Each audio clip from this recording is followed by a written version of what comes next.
Dans le cadre de la journée de la femme, nous allons vous présenter à plusieurs femmes, Françoise, Nathalie et moi-même, une méditation qui a été rédigée par Joy Gachacha, qui est responsable du ministère des femmes dans la division de l'Afrique centrale de l'Est. Vous l'avez compris, depuis ce matin, on parle de la prière, et c'est précisément le thème de cette prédication qui s'intitule « Les miettes de la table du Maître ». Comment Dieu répond-il à nos prières? Est-ce que son silence signifie un refus? Question cruciale, s'il en est. C'est l'histoire de Cathy, qui est une jeune femme mariée qui vit dans un pays d'Afrique. Cathy était rejetée par sa famille, son mari en particulier, par ses belles-sœurs, parce qu'elle ne pouvait pas avoir d'enfants. Son mari lui adressait des reproches et parfois même la battait. Ça fait 12 ans que Cathy endure ces souffrances. Pour toutes les femmes dans cette situation, la société africaine les condamnait. Cathy est chrétienne et elle était sûre que Dieu allait répondre à ses prières comme il l'a fait par le passé. Mais la réponse qu'elle pensait avoir au bout de quelques mois n'arriva pas. Et les mois devinrent des années d'attente. 12 ans après son mariage, elle n'avait toujours pas d'enfant. Cathy réclamait les promesses de la Bible. Dans ses prières, et vous les connaissez aussi, par exemple, dans Matthieu 19, verset 26, Jésus nous assure « À Dieu, tout est possible ». Est-ce que vous le croyez? Cathy y croyait. Elle lisait aussi dans Luc, chapitre 11, verset 9, « Demandez et l'on vous donnera ». Est-ce que toutes ces promesses de Jésus étaient pour Cathy et pour son désir d'avoir un enfant? Dieu ne voit-il pas sa souffrance? Cette histoire nous rappelle un peu celle d'Anne dans la Bible, n'est-ce pas? Mais elle ressemble à toutes les femmes stériles qui sont dans la même situation. Alors que rien ne se passait, Cathy se rappela de cette promesse de Matthieu que nous allons prendre ensemble, si vous voulez bien, au chapitre 18. Matthieu, chapitre 18, au verset 20. Matthieu, chapitre 18, on va même prendre au verset 19. « Je vous dis encore que si 2 d'entre vous s'accordent sur la terre pour demander une chose quelconque, elle leur sera accordée par mon Père qui est dans les cieux. Car là où 2 ou 3 sont assemblés en mon nom, je suis au milieu d'eux. » Cathy s'est souvenue de cette promesse. Et alors, elle se joignit à un groupe de prière et elle partagea son problème avec les membres de ce groupe. Elle pria avec persévérance. Elle sollicita même les prières de personnes d'autres confessions. Elle confia à ses amis qu'elle avait demandé à Dieu d'avoir un enfant, même si elle devait le perdre après. L'important pour elle, à ce moment-là, c'était de regagner la confiance de son mari et de sa belle famille en démontrant qu'elle était capable de concevoir un enfant. Plusieurs femmes qui ne croyaient pas en Dieu et qui ont réalisé sa profonde détresse la conseillèrent de consulter les sorciers. Mais Cathy ne se détourna pas du Christ. Seulement voilà, une autre épreuve arriva. Son mari a décidé d'épouser une autre femme capable de lui donner des enfants.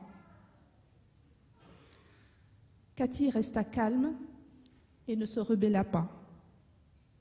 Au contraire, ses prières redoublèrent d'intensité. Et malgré son découragement, elle louait Dieu pour toutes ses bénédictions.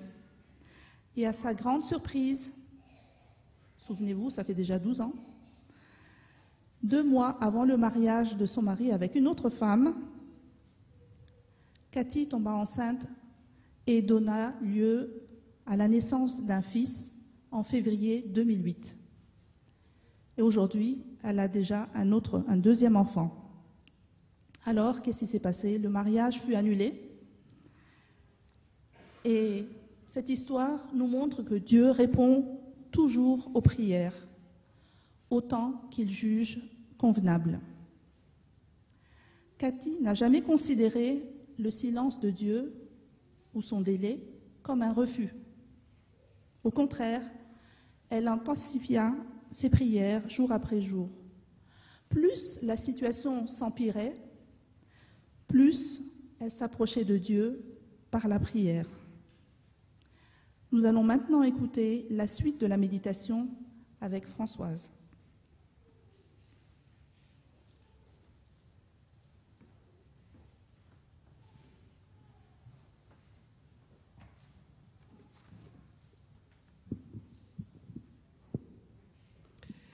Je vous propose qu'on reste dans l'évangile de Matthieu. Nous allons lire dans Matthieu 15, je vous lirai dans Matthieu 15, les versets 21 et 22. Matthieu 15, versets 21 et 22.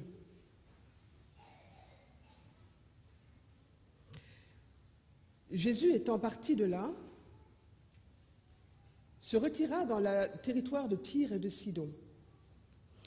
Et voici une femme cananéenne qui venait de ces contrées et lui cria « Aie pitié de moi, Seigneur, fils de David. Ma fille est cruellement tourmentée par le démon. » Jésus étant parti de là. Alors, si vous voulez bien, je voudrais qu'on fasse ensemble un petit retour en arrière avant que je rentre dans la réflexion des 2 versets que je viens de vous lire. Au début du chapitre 15 jusqu'au verset 20, Jésus et ses disciples Jésus, plus précisément, va faire des reproches. Et je pense qu'il est intéressant de mettre en exergue 2 comportements diamétralement opposés. Donc Jésus va faire ces reproches, mais pas à n'importe qui, à des connaisseurs de la loi juive, des scribes et des pharisiens. Et il va leur reprocher quoi? Il va leur reprocher de démontrer leur croyance par le biais de traditions, par le biais des apparences, du paraître. Et c'est au sortir de cette confrontation que Jésus et ses disciples rencontrent la femme cananéenne. Et sur son territoire, on dit le territoire de Tyr et de Sidon, et plus précisément en Phénicie. Et il faut savoir que là règne l'idolâtrie. Et cette femme va avoir un comportement pour le moins, je dirais, surprenant. Elle semble extérioriser une souffrance. Elle semble extérioriser une détresse. Vous imaginez, un matin, vous allez au travail comme d'habitude, vous allez à la gare, et puis parallèlement à vous, vous avez une personne. Et puis subitement, cette personne, sans que vous compreniez pourquoi, elle se met à crier. Elle se met à crier comme si elle ne pouvait plus contenir toute sa souffrance. Là, c'est ce qui se passe. Cette femme crie « Aie pitié de moi, Seigneur, fils de David !» Ça, c'est plus qu'une demande. Elle supplie. Et le plus curieux, c'est que cette supplication va s'adresser à une personne en particulier dans le groupe. Elle va s'adresser à Jésus comme si elle la reconnaissait. Et là, je me suis posé une question. Qu'est-ce qui a bien pu faire penser à cette femme que la personne, que l'homme à qui elle s'adresse, pouvait faire quelque chose pour elle? Alors, je pense que le récit des miracles de Jésus ne connaissait pas de frontières. Et on a probablement fait un récit des miracles de Jésus à cette femme, soit d'une façon directe, soit d'une façon indirecte. Il y avait des Juifs qui habitaient dans ce territoire, et ils se sont très probablement chargés de faire le récit de ces miracles. Alors j'imagine bien quels miracles ils ont dû raconter. La multiplication des pains, qui a nourri 5000 personnes, Jésus qui a marché sur l'eau, la guérison des malades, les aveugles qui ont retrouvé la vue, les démoniaques qui ont été guéris. Et précisément, cette femme cananéenne, qui est mère, crie au secours. Elle crie au secours parce que sa fille est cruellement tourmentée par le démon. Alors, bien au-delà de connaître les miracles que Jésus a accomplis, cette femme était absolument convaincue que l'homme qui croisait sa route ce jour-là avait le pouvoir de combattre ce démon. Pas les disciples, hein, parce que c'est vrai, après tout, elle aurait pu aller voir les disciples en leur disant « S'il vous plaît, écoutez, ma fille souffre depuis un bon moment, je souffre moi-même. Vous ne pourriez pas la délivrer parce qu'elle n'en peut plus. » Elle aurait pu faire ça, ça n'a pas été le cas. Elle aurait pu aller les voir aussi pour leur dire « Écoutez, vous ne pouvez pas plaider ma cause auprès du maître. Je suis sûre qu'il peut faire quelque chose pour moi. » Elle ne l'a pas fait non plus. Elle a choisi d'aller directement, de parler directement à celui pour qui rien n'est impossible. C'était son seul espoir. Alors dans l'Église, on connaît parfaitement les miracles de Jésus dans la Bible. On connaît très bien aussi des personnes qui ont vécu des miracles dans leur vie. Peut-être que chacun d'entre nous, nous avons vécu des miracles dans notre vie. Nous avons aussi chacun des listes interminables de prières non encore exaucées. Des requêtes, ça fait des années qu'on les expose à Dieu. Aie pitié de moi, Seigneur, fils de David. Ma fille est cruellement tourmentée par le démon. Il n'est pas dit dans la Bible tout ce que cette femme, cette mère, a dû entreprendre pour soulager sa fille de ses souffrances. N'oublions pas que nous sommes dans un territoire idolâtre. Et j'imagine bien qu'elle a certainement dû offrir des offrandes aux dieux, aux déesses, en implorant qu'ils interviennent. Nous ne savons pas non plus combien de nuits blanches elle a dû passer au chevet de sa fille. Et nous ne savons surtout pas combien de temps elle a dû attendre la venue de Jésus en Phénicie. Par contre, nous savons une chose, c'est que dès qu'elle a vu Jésus, elle s'est jetée à ses pieds, parce qu'elle était sûre qu'il délivrerait sa fille. Alors, je ne vous apprendrai rien si je vous dis qu'aujourd'hui, on a des défis de taille à relever, que ce soit sur le plan mondial ou dans notre propre vie, tout simplement. Et je ne vous cacherai rien non plus si je vous dis que chacun d'entre nous, nous savons dire ce que nous avons à faire. On n'a qu'à se mettre à genoux, prier l'Éternel, et il nous aidera à surmonter nos défis. Le seul problème, c'est que nous laissons trop souvent aller au désespoir. Nous laissons vite tomber. On laisse Dieu devant et on se dit non, Seigneur, c'est plus possible, ça fait trop longtemps que j'attends. On ne tient plus la course. Moi, je peux plus tenir, il faut que je trouve une solution. Il faut se souvenir. Il faut se souvenir, il faut mieux connaître les miracles de Jésus. Il faut faire confiance à son pouvoir. Il faut mieux connaître les méthodes qu'il a employées pour délivrer des âmes tourmentées.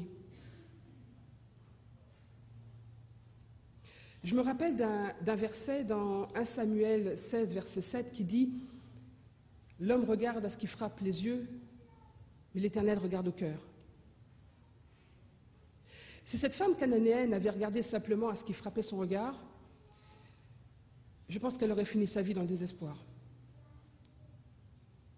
Mais ce n'est pas ce qu'elle a fait. Elle a eu confiance au pouvoir de Jésus. Alors ce que je vais faire, c'est que je vais vous inviter à faire comme elle. Je vais nous inviter à faire comme elle. Faire confiance au pouvoir de Jésus. Faire comme cette femme, se jeter aux pieds du Maître et lui adresser cette supplique. « Aie pitié de moi, Seigneur, car toi seul est ma délivrance. Toi seul est la solution de tous mes problèmes. Il n'y a que toi qui as ce pouvoir pour le faire. Amen. »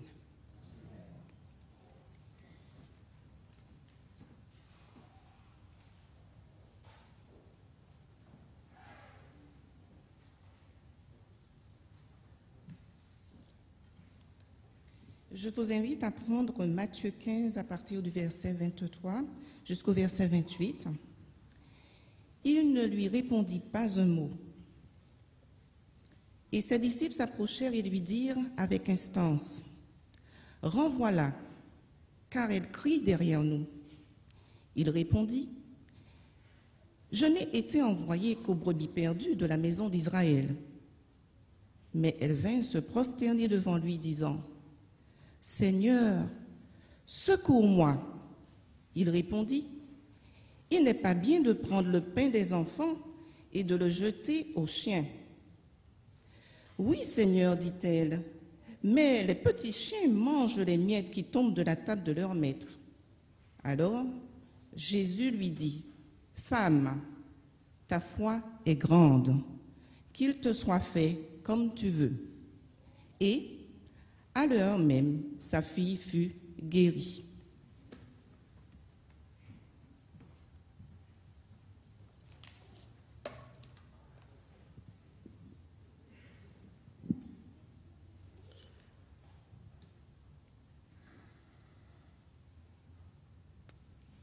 Il ne répondit pas un mot.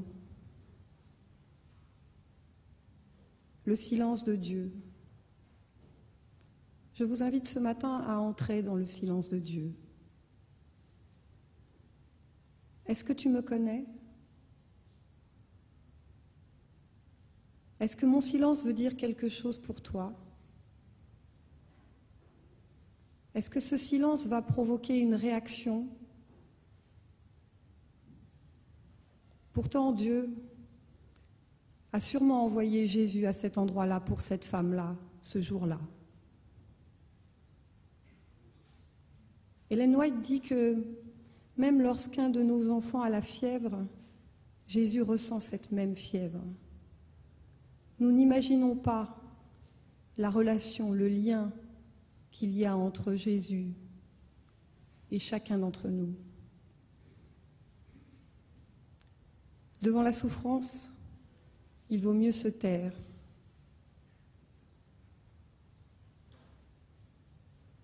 Ce silence, c'est une invitation à entrer dans le cœur de Dieu, à lire dans le cœur de Dieu.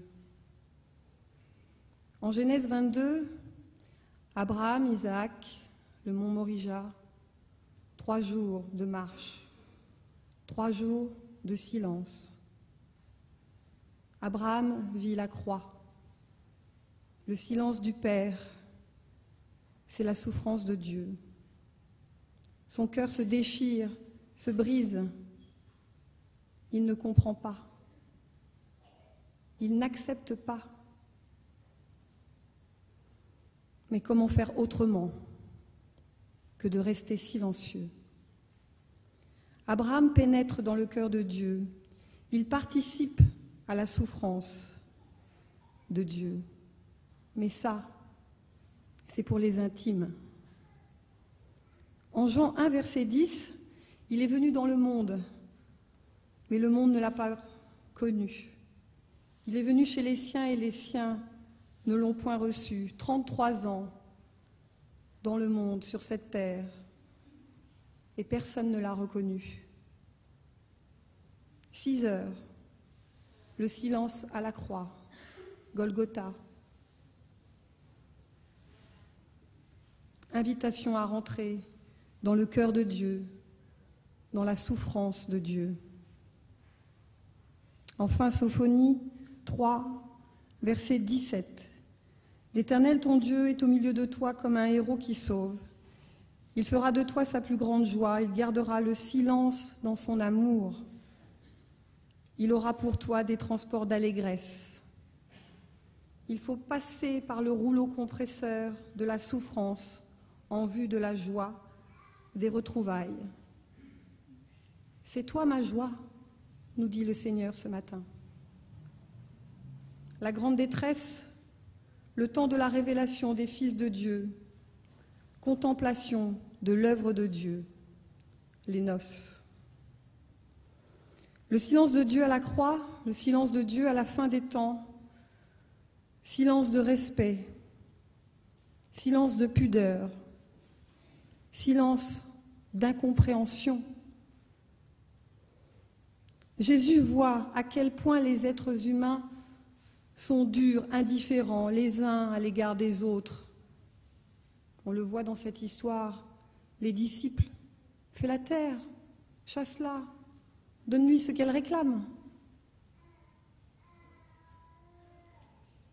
Alors que Jésus, lui, se concentre sur la détresse de cette femme. Mais c'est le silence. Jésus souffre pour les païens que les Juifs ont abandonnés dans un monde peuplé de démons. La souffrance blessante de Dieu que les hommes ne comprennent pas, que je ne comprends pas. Dieu est plus sensible à la souffrance des païens qu'à la douleur des Juifs. Les Juifs appellent les païens au 1er siècle des chiens. Jésus est écorché à vif à cause de ceux-là. Dieu serre chaque homme contre son cœur. Chacun d'entre nous, nous sommes tout près du cœur de Dieu. Le regard que Dieu jette sur tous les pécheurs que nous sommes. Comment faire pour la sauver? Comment faire pour la faire sortir de ses travers? Comment aider ce malheureux? Voilà le regard de Dieu sur chacun d'entre nous, tous les jours.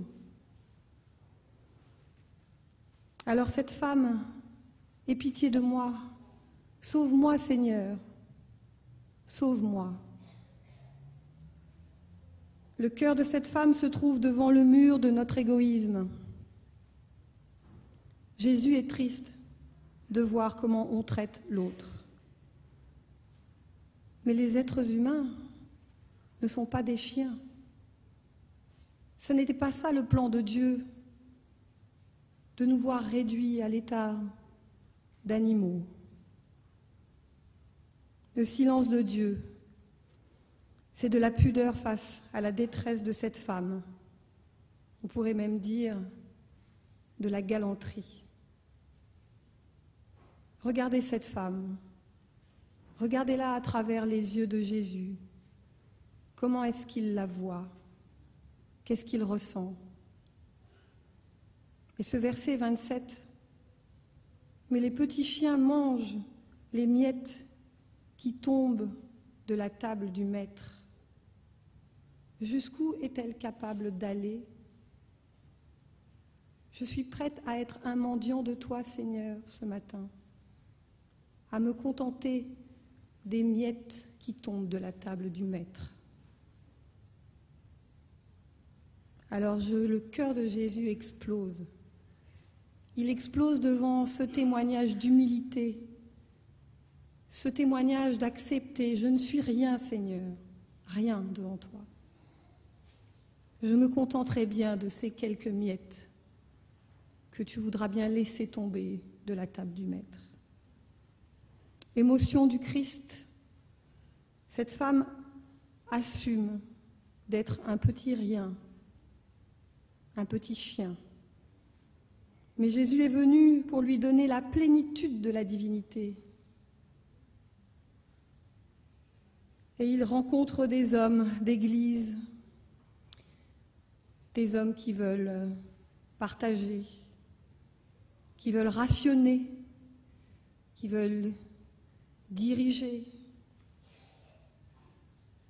Le cœur de Christ est ému de compassion, mais il est aussi rempli de joie, une grande satisfaction, car elle a passé le test de l'amour. Elle a discerné que le cœur de Dieu n'est que générosité à Golgotha.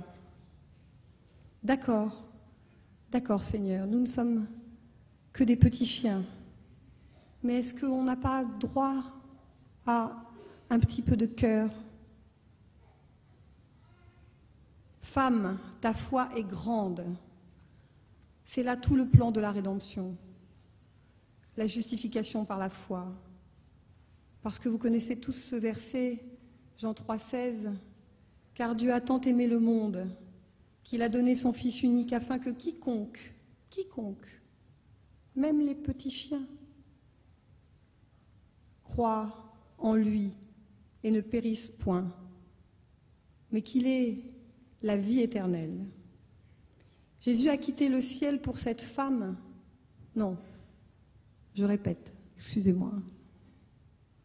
Jésus a quitté le ciel pour moi, pour chacun d'entre nous ce matin, quand bien même il n'y aurait eu qu'un seul pécheur, il serait quand même descendu pour ce pécheur.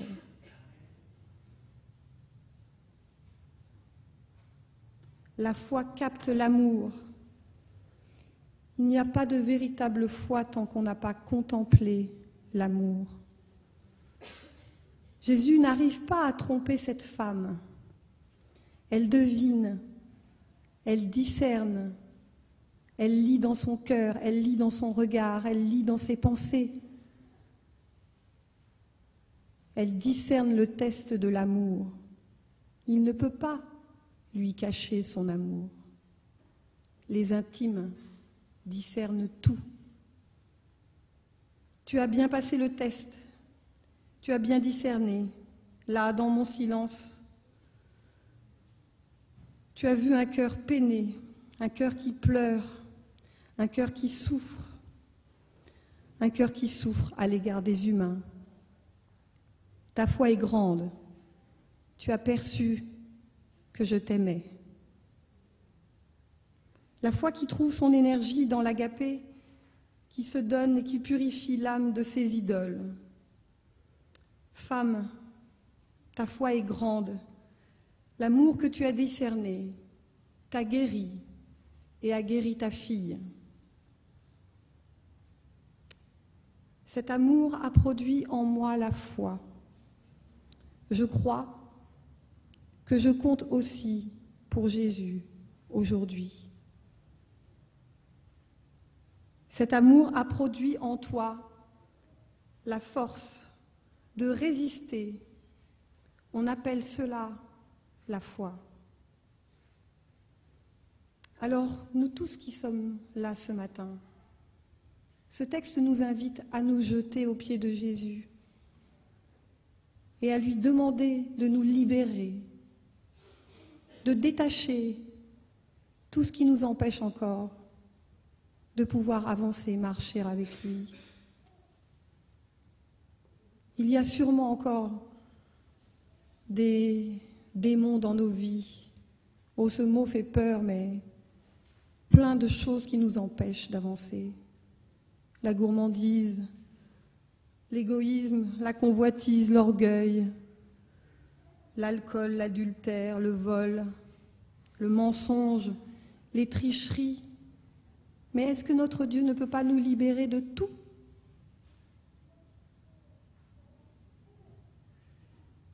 La prière, elle se nourrit du cœur de Dieu. Une prière persévérante se nourrit de Golgotha. Et même si elle n'obtenait pas de réponse, persévère. Ne te laisse pas déstabiliser. Persévère. Les intimes savent cela.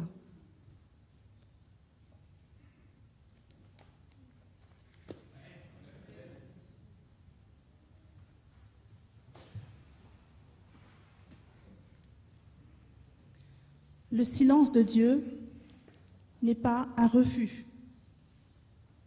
En matière de foi, ne perdons pas courage, car nous connaissons celui à qui nous adressons nos prières.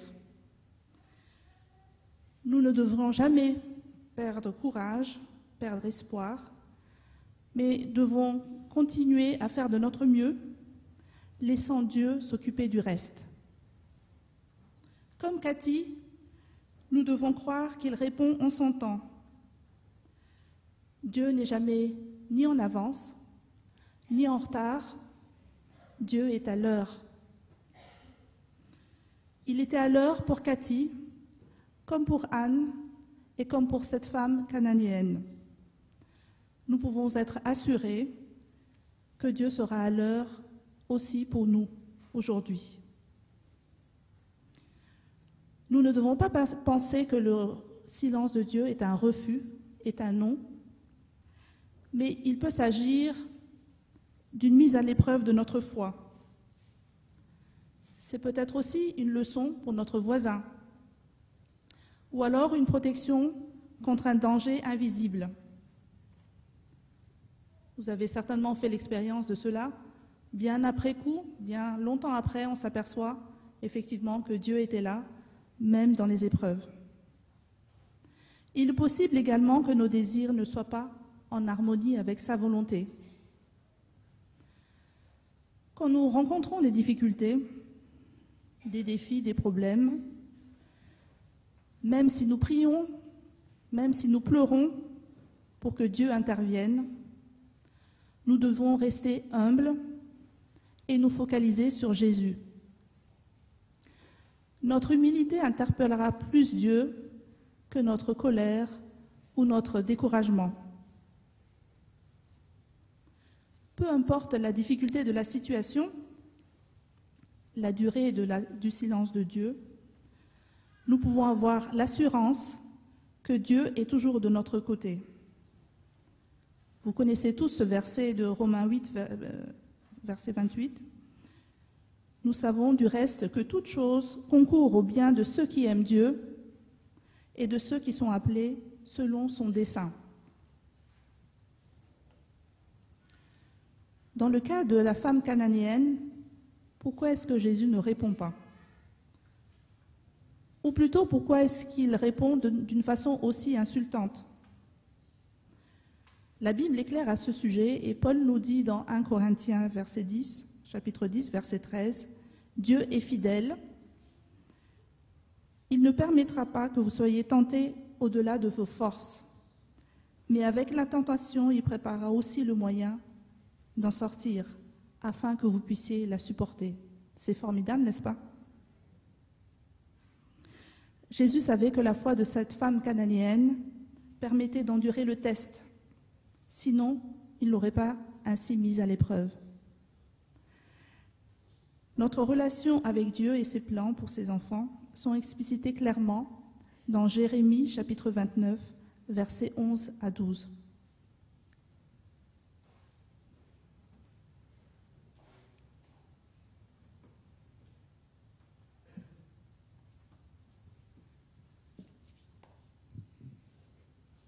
Car je connais les projets que j'ai formés pour toi. projet de paix et non de malheur, afin de vous donner de l'avenir et de l'espérance. Vous m'invoquerez et vous partirez.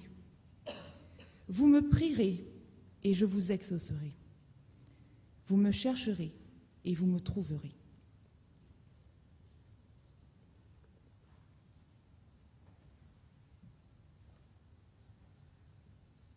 Les épreuves que nous traversons chaque jour ne devraient pas nous conduire au désespoir. Nous venons de lire que Dieu a un projet de paix pour nous. Nous devons avoir confiance qu'il nous donnera la force nécessaire de surmonter ces épreuves. À la prière sincère de la femme cananéenne, Jésus répond « Femme, ta foi est grande ». Et sa fille fut guérie à l'heure même. Sa fille est guérie grâce à la foi de sa mère. Notez que Jésus n'est pas venu chez cette femme pour guérir sa fille. On peut dire qu'il l'a fait à distance. Celle qui se référait à Jésus en tant que fils de David implora seulement sa compassion, lui exposa sa situation.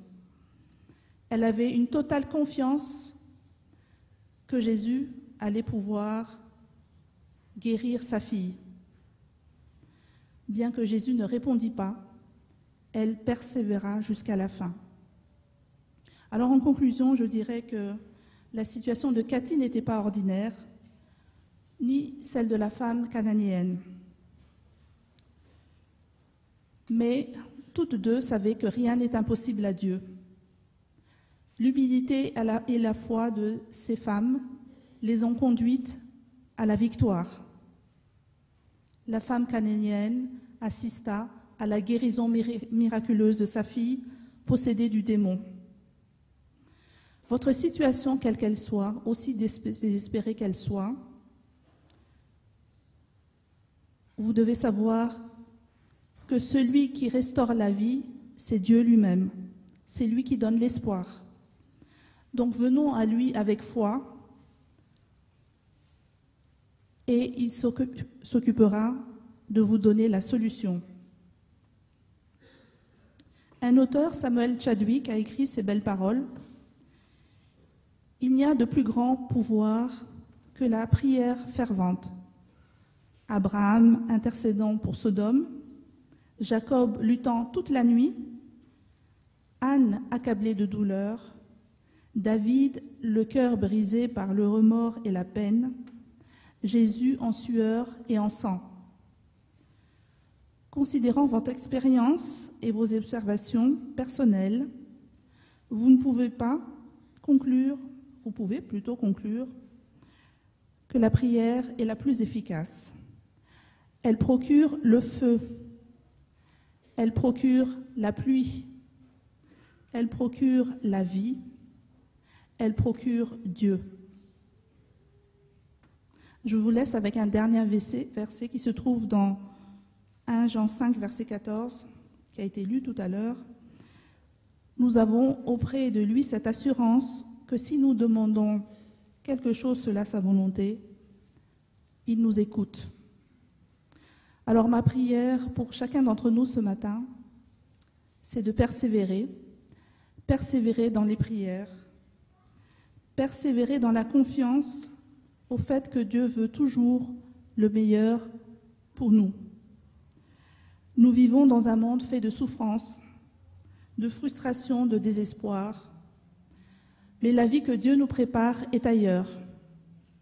Que Dieu nous vienne en aide. Amen.